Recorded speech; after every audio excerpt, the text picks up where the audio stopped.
महत्वाची बातमी, ठाकरे बंधू आणि हितेंद्र ठाकूरांच्या बहुजन विकास आघाडीची युती होण्याची शक्यता आहे। वसई विरार महापालिकेमध्ये भाजपला रोखण्यासाठी ही मोर्चे बांधणी केली जाते।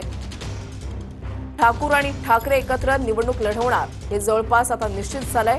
ठाकरे आणि मनसेच्या नेत्यांची ठाकूर यांच्यासोबत चर्चेची दुसरी फेरी पाहायला मिळाली आहे आणि सकारात्मक चर्चा झाल्याचं दोन्ही पक्षाच्या नेत्यांची माहिती आहे। पुण्यामध्ये अजित पवारांच्या उपस्थितीमध्ये इच्छुकांच्या मुलाखती होत आहेत। अजित पवार 41 प्रभागातील निवडणुकांसाठी इच्छुकांच्या मुलाखती घेणार आहेत। मुलाखतींसाठी इच्छुकांची मोठी गर्दी झाली आहे। पिंपरी चिंचवड पुणे पालिकेसाठी इच्छुकांच्या मुलाखती या सध्या सुरू आहेत। ब्रेक नंतर आपल्या सर्वांचं पुन्हा एकदा स्वागत। पालघर जिल्ह्यामध्ये आज पालघर, डहाणू आणि जव्हार नगर परिषदेची मतमोजणी होणार आहे। पालघर जिल्ह्यामधल्या वाडा नगर पंचायतीसाठी आज मतमोजणी होणार आहे। पालघर जिल्ह्याभरात थेट नगराध्यक्षपदासाठी 17 उमेदवार हे रिंगणामध्ये आहेत। आढावा घेतलेल्या आमच्या प्रतिनिधींनी पाहूयात। मी आता पालघर जिल्ह्यामधल्या पालघर या नगर परिषदेच्या समोर आहे।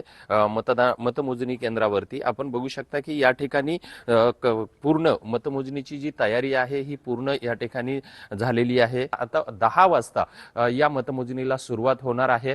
त्यामुळे या सगळ्या प्रमुख लढतीमध्ये जे आहे नेमका इथल्या मतदारांनी कुणाच्या पारड्यामध्ये मतदान टाकलेलं आहे हे या मतमोजणीच्या माध्यमातून पुढे येणार आहे। या सर्व निवडणुकीमध्ये नेमका विकासाला मतदान झालेलं आहे का इथल्या स्थानिक मूलभूत प्रश्नांना मतदान झालेलं आहे हे मात्र या निकालावरून आता स्पष्ट होणार आहे। विजय गायकवाड, TV9 मराठी।